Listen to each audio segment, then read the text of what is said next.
My name is Jordan Weaver. And I'm Lacey Weaver. Thanks so much for joining us. The first thing that we want you to do is to take out your phone and download this Shiloh Ranch Church app. You're going to hear a lot of moving pieces, YouTube channel, 1017 Project. There's going to be a lot of things mentioned, but ultimately our goal is to start moving people towards biblical literacy, the gospel of Jesus, who he says he is in his word, what his word means, and what that means for us. And so with everything else that you're going to have going on around you, ultimately our goal would be that you understand Jesus on a deeper level based on what his word says. Hey, okay. We're officially starting. For you guys that are joining us, we just did a baby dedication, and to catch you up, here's the word of the moment is, have you guys ever heard the concept of the tyranny of urgency? Young moms will know about the tyranny of urgency. It's like, I don't have time to deal with big picture because little picture today, I've got 1,000 little fires that if I don't put them out are gonna get bigger.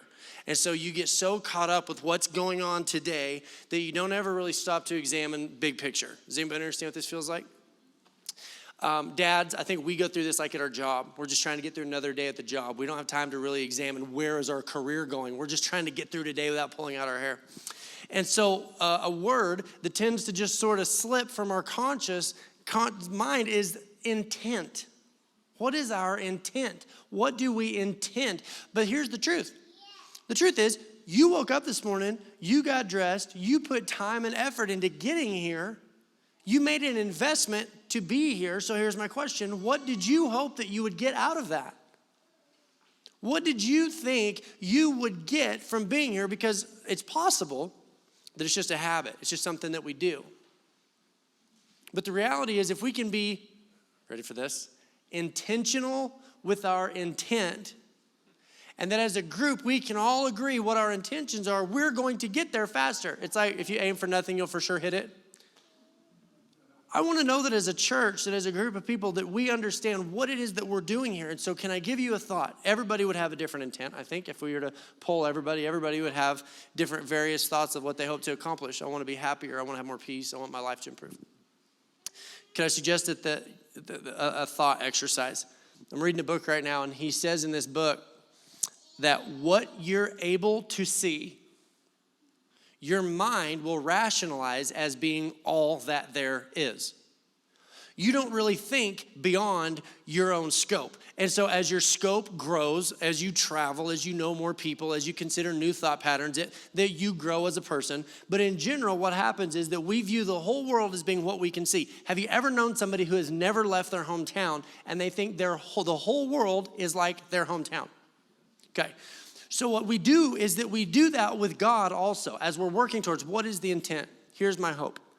I hope that we don't settle on a God concept that fits our current perspective.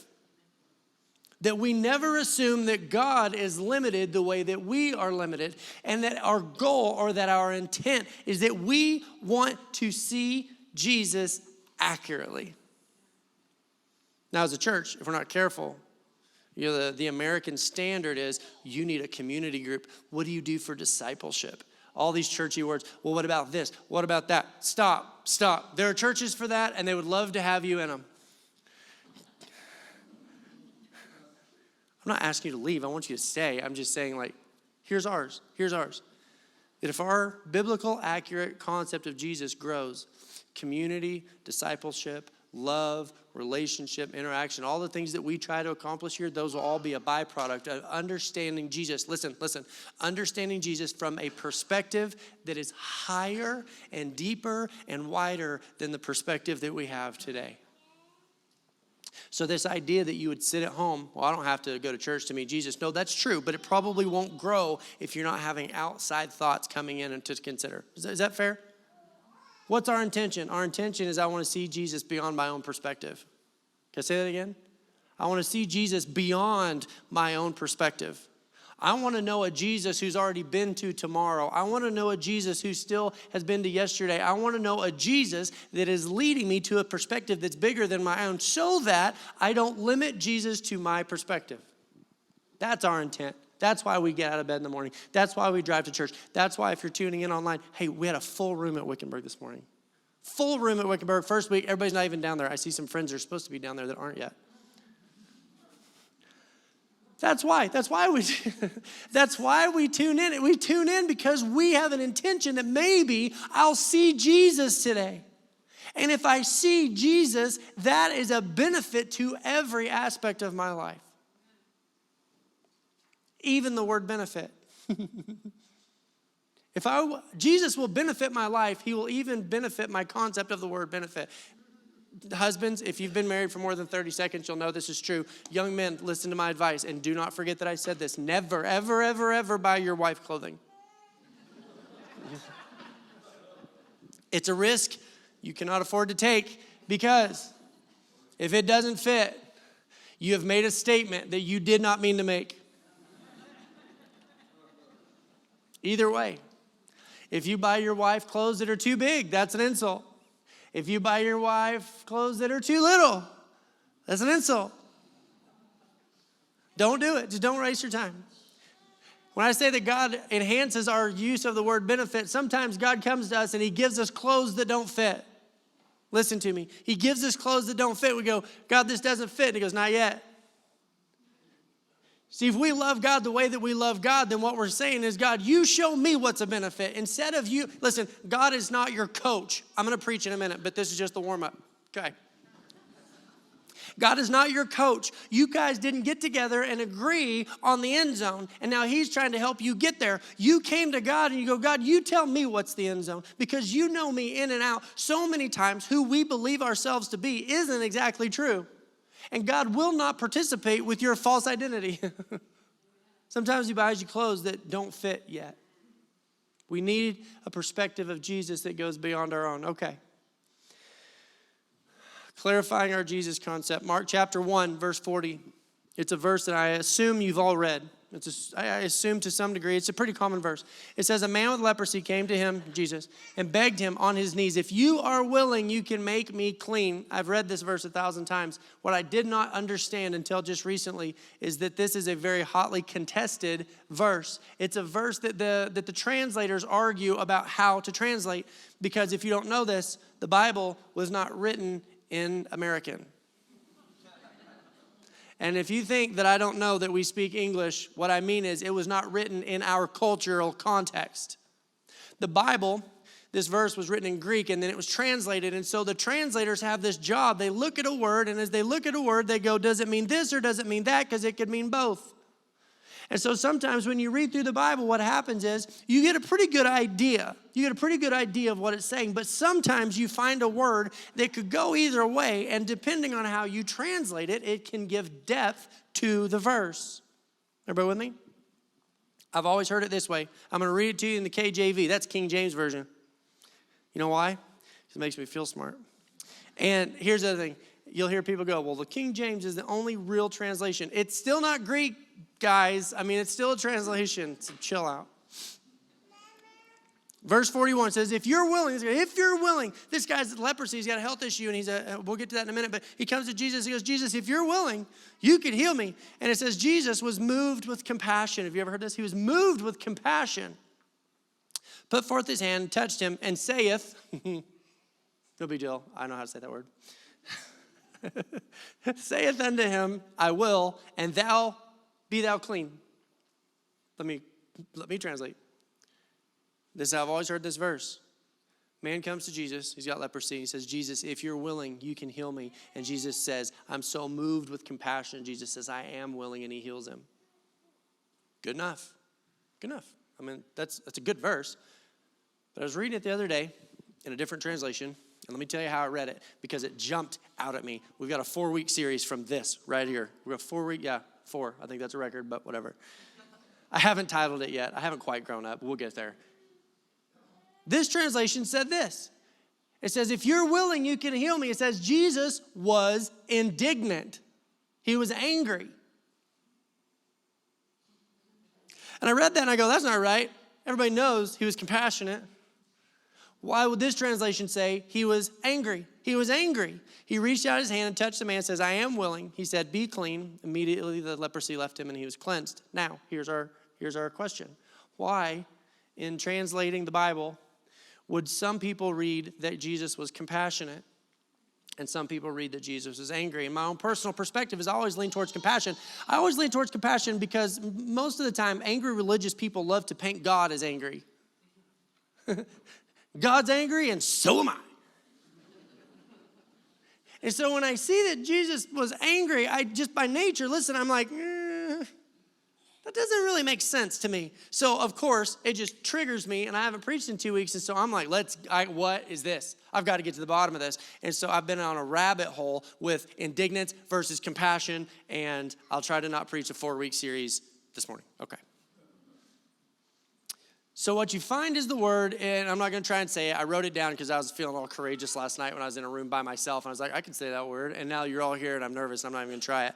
But the word, when translated, literally could go either way.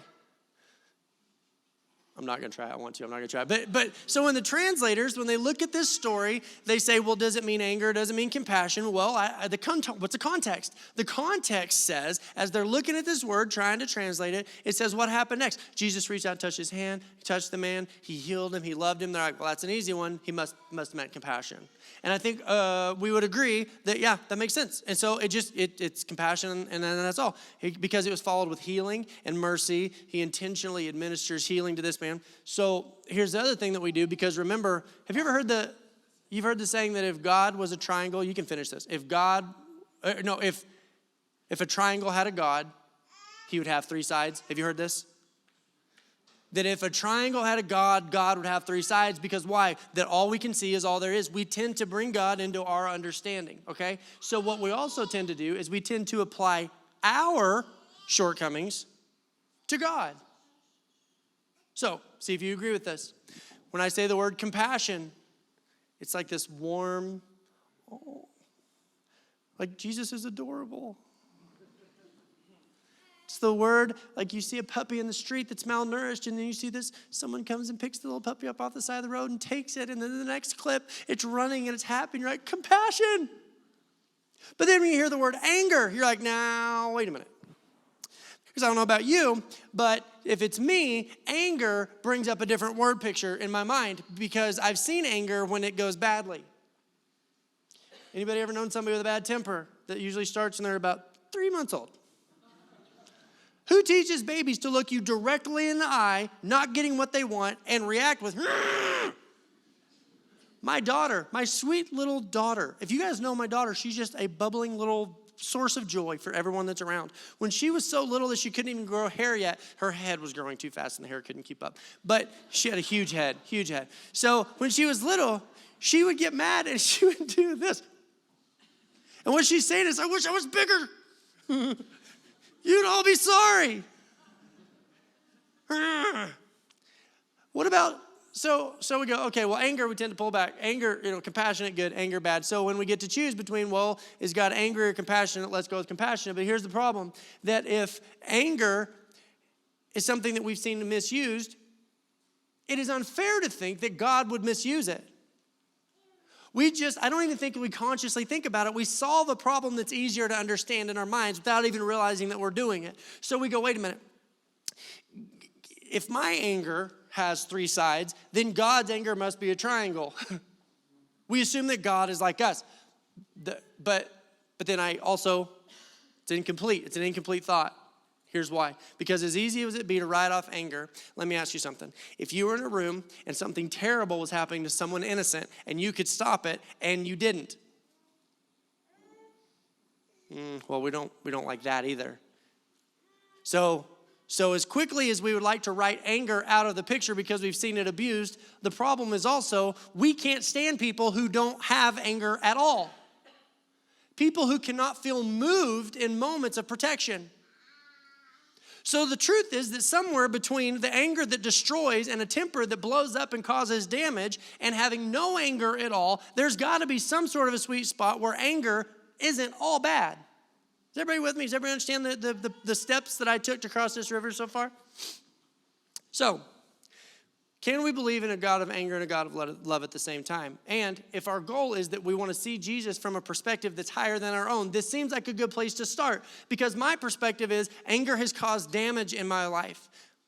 Anger has been the source of problems in my own life, so let's just write it off. But a deeper perspective of God says, wait a minute, what if it's more than my perspective? What if it's higher than my perspective? If Jesus actually was indignant, then what would that mean? If Jesus was indignant in the moment where he says, are you willing? And Jesus' reaction was anger, I want to understand why that's possible. Jesus was indignant. He reached out his hand. Spoiler alert, I'm of the belief that that was probably how it was actually written, is that the word was actually probably indignant, but I can explain why I believe that. And I can also understand why the translators could have so easily overlooked it. He reached out his hand and touched the man. I am willing, he said, be clean. And immediately leprosy left him and he was cleaned. Now listen, here's the problem. We could miss so much of what's happening here. If you have leprosy in this time, you would have had to walk through the village announcing it. Imagine if that was the rule at the church. When you walk in the door, you better announce the sins that you committed this week. It would be unfair for you to be mingling amongst us church folks and us not even know. No. Imagine, I heard a preacher one time, and I've said it before. Imagine if every thought you had this week was on the screen for everyone to see. Everybody. Every service I've ever said that, and there's this like, honey, they can't do that right. This man was walking through the streets and he was having to announce leper, leper, leper. I have leprosy, so that people could clear out, because the only thing worse than being gross is being contagious. It says he comes to Jesus and people are like, whoa, dude. Hey. So people are going, hey, no. The same way that you think the reaction you assume people would have if we knew your yucky stuff. If everybody really knew everything I was going through, people wouldn't want me around. It says he comes to Jesus. He was an outcast. And it says, if you're willing, and it says this. Jesus was indignant. But the next thing that happens, he reached out his hand and he touched, physical touch. He touched a man that was illegal to touch. Now, if you live in a happy family and you've got people around you that love you, you will know that, oh, that's kind of nice. But if you're lonely and you're alone and you had no physical contact and you haven't felt the demonstration of love, you have to understand that alone has a healing aspect to it. Babies in the hospital with human contact have a higher survival rate. There's something about feeling and knowing that we are loved. And it says that this man says, I know I'm disgusting. Can you heal me from over there? And it says Jesus was indignant. He goes, I don't have to do it from over there. I'll do it from right here.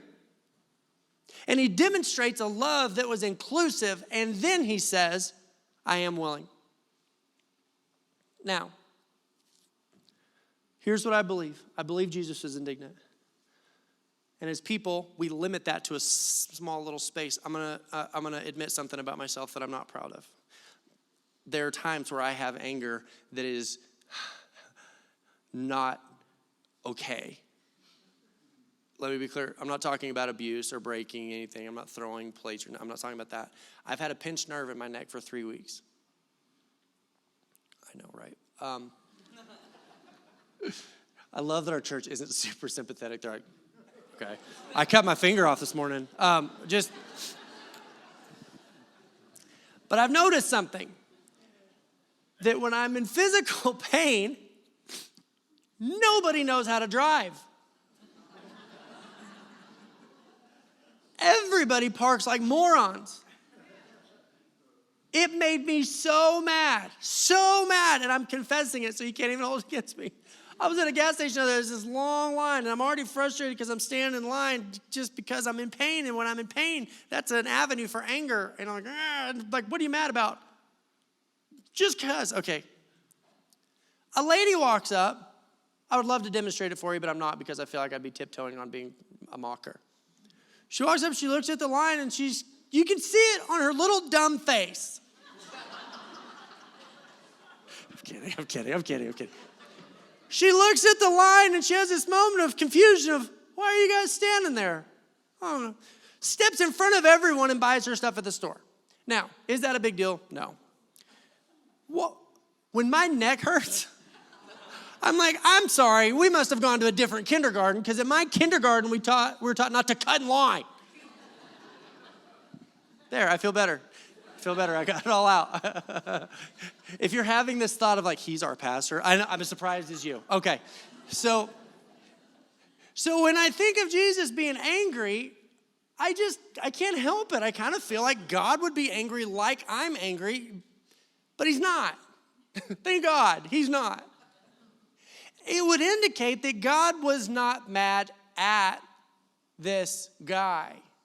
His feeling of anger was not directed at the guy who asked the question. It is far more likely that Jesus' anger was directed on behalf to the benefit of the man asking. Now, let's think of it this way. If you're in the woods, men, we got a lot of you guys here that will know the answer to this already. We got people hunting. I know there's a few that are out this week because they're hunting. Let's just say you're walking through the woods and you come upon the cutest, fuzziest, most adorable little baby grizzly bear. That's not good news.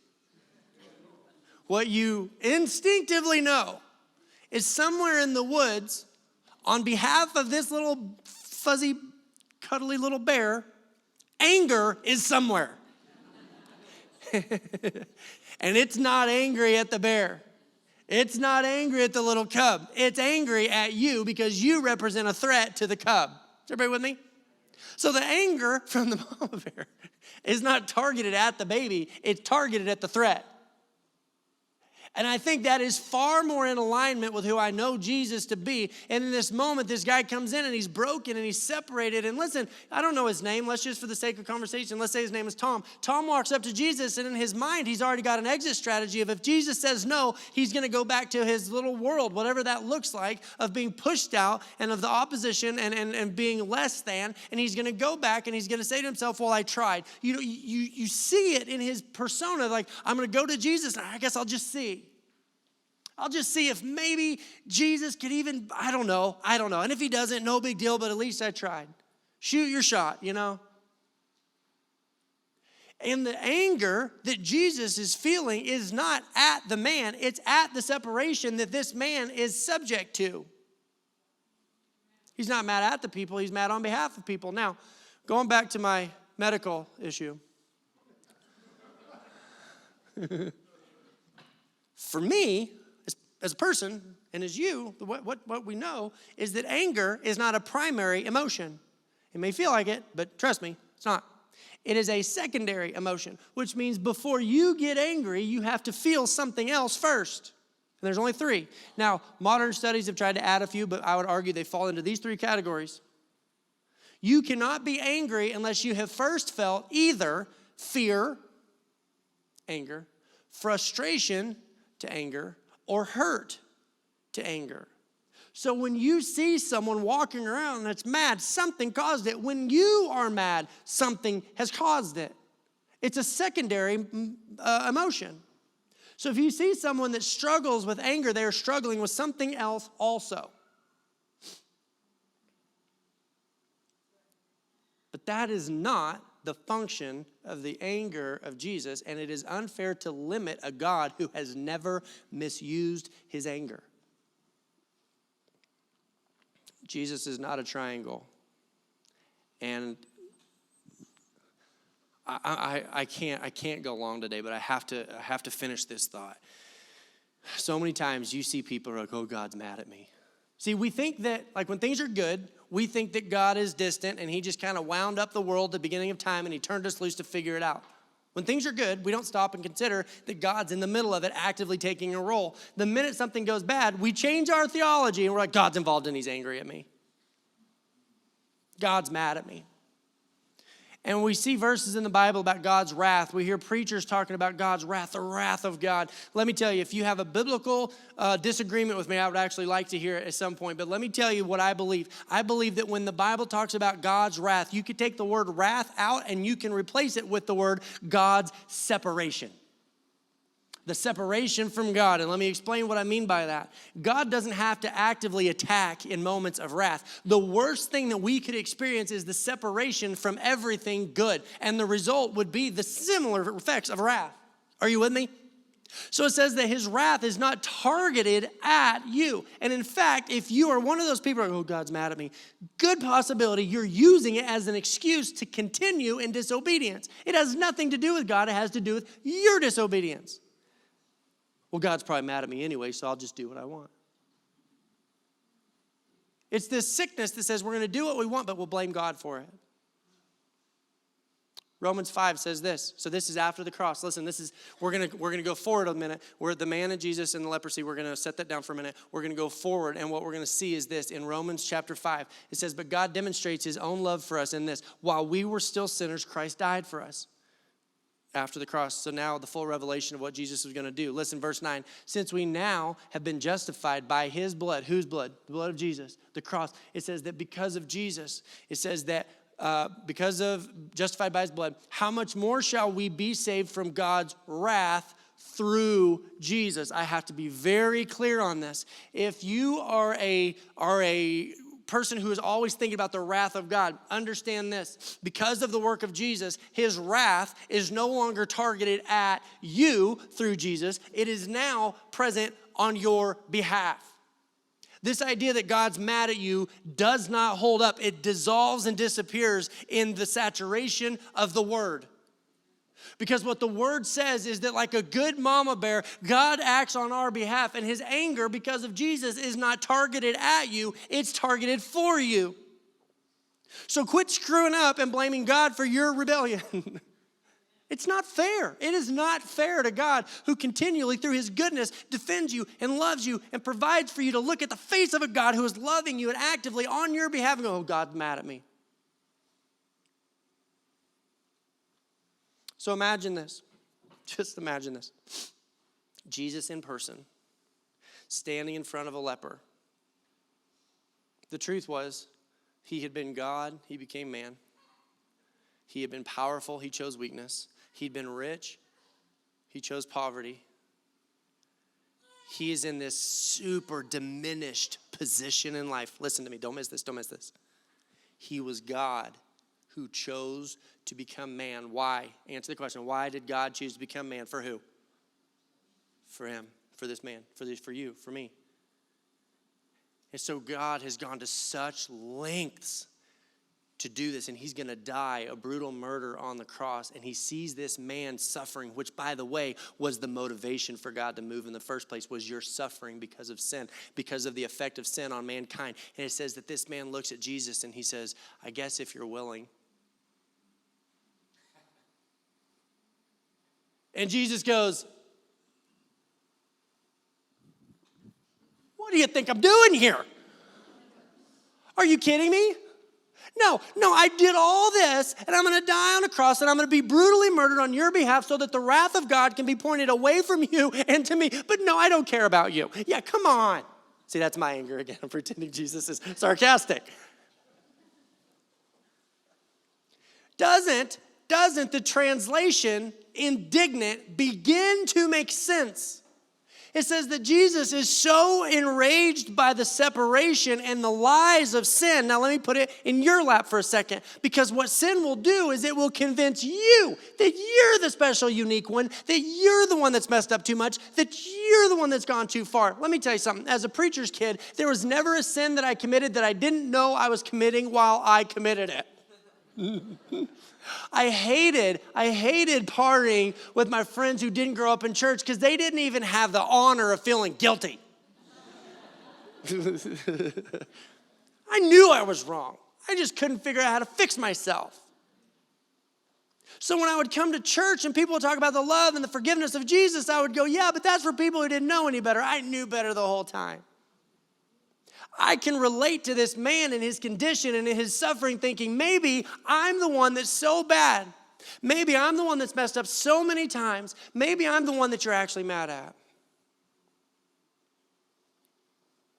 There was a professor at Cambridge, and I wish I could remember his name. I'm not trying to take credit for his work. I just can't remember his name, but he said this. He said that if Jesus is our advocate in heaven,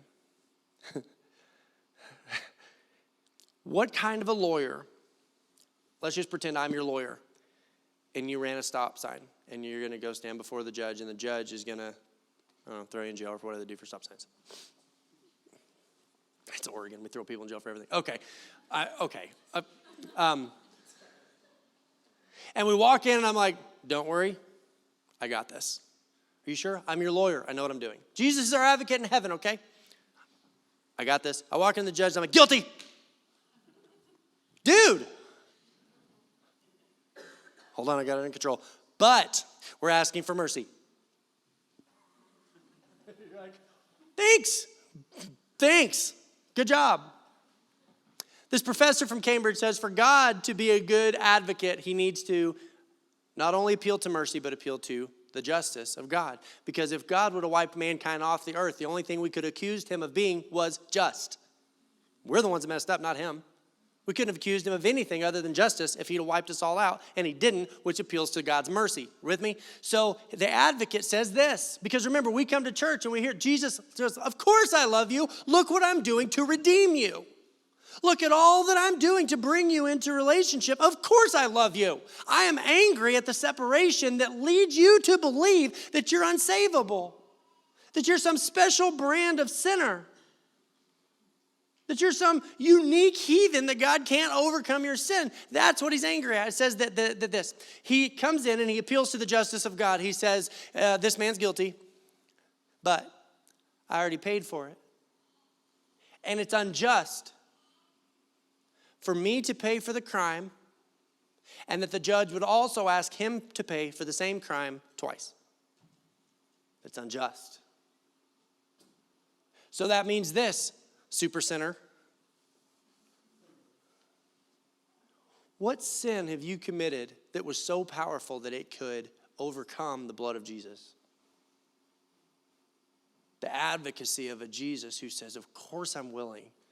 I was so willing, I was so moved to act on your behalf. I was so enraged by the suffering and the sin and the separation that I did everything I could do to bring you back in. There's not a sin that we've committed to this point right now that God won't willingly redeem, but we can't pay for it ourselves. Actually, you can, but you have to die. Mark 10. Says this. Let me just give you some perspective. It says people were bringing little children to Jesus to place his hands on them. But the disciples were saying, no, this isn't time for that. This isn't time for the kids. This is not time for a baby dedication. This is not time for Cutter. This is time for grown-ups. When Jesus saw this, you want to guess what he was? When Jesus saw this, he was indignant. There's that word again. Well, now it makes sense because following the indignant, he is offering a rebuke.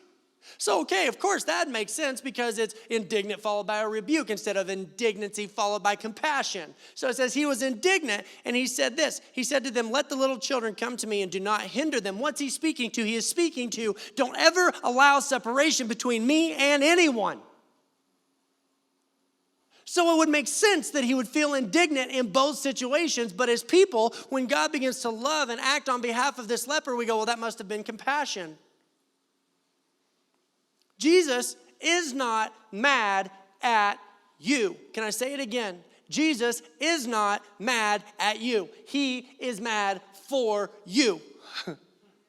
Says he is jealous for you. He is attacking the separation. He gave his life on your behalf. He is doing everything he can do to act the same way that a good mama bear would act in protection of her babies.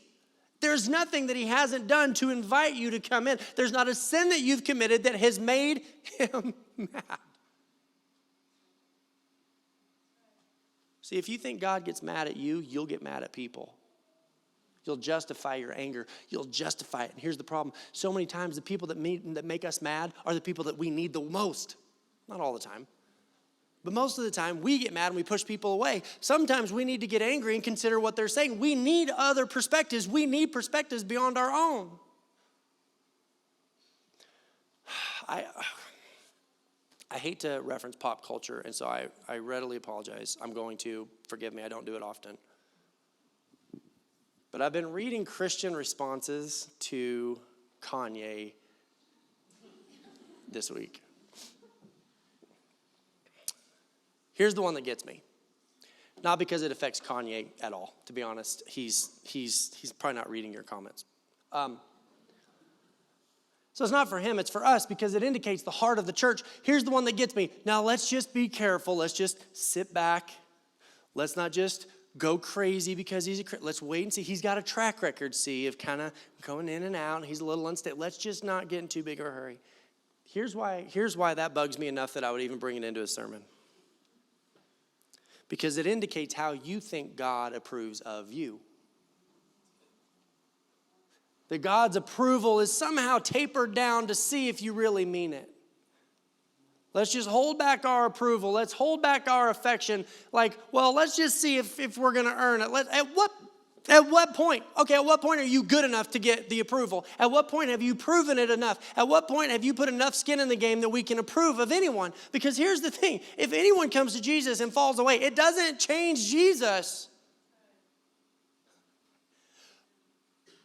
We are broken. We are broken when we think that Jesus loves us but withholds his acceptance. It says in that moment, God reaches out and approves of the leper in a way that nobody else around him would. And it doesn't tell us about the leper. It tells us about Jesus. It says that while we were enemies of God, while you were in the lowest, I'm not talking about he comes in, looks around the church and goes, you guys look all acceptable. It says in the times when, okay, think of this. If I were to ask you a list, if I were to make me a list, everybody make me a list of what does it take to be a good person, and you wrote it all down, you don't even live up to your own standards. You fall short of your own standards. We are all, by definition, a hypocrite. We don't even live up to our own standards. We are condemned by our own standards, much less the standard of God. So when God says that he saved us while we were enemies, imagine this. Imagine that you're not into the Jesus thing at all. At least this concept, what is indicated in the Bible, whether you believe it or not, is it says that when you were violating your own standards, God died for you. Not when you were living up to it, not while you were earning it, you weren't moved. Listen, you were not moved by God's anger. It says, the Bible says this, that you are brought into repentance by what? His goodness. It is the goodness of God that draws us to repentance. God is not mad at you, and if you think he is, there's a slightly selfish aspect to what you're saying because you're justifying it and blaming God for it.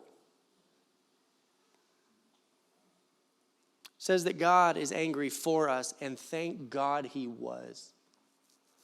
Thank God that he didn't look down at our moments of suffering and spiritual leprosy and go, oh, well, I'm not angry, I just don't care. So was Jesus indignant or compassionate? I think that God saw to it that we didn't know how to translate that word. I think God saw to it that word was written that way in Greek because he knew that it was both. And if you read it as compassionate, you get the picture. If you read it as indignant, you still see that he demonstrates love. In a moment of anger, he still demonstrates love. But if you combine the two, you get a perspective of Jesus that goes beyond our current perspective. And isn't that why we're here? Isn't that why we came today? To go, Jesus, show me you in a way that I don't already see. It says that he's indignant on your behalf, and he demonstrates it through compassion.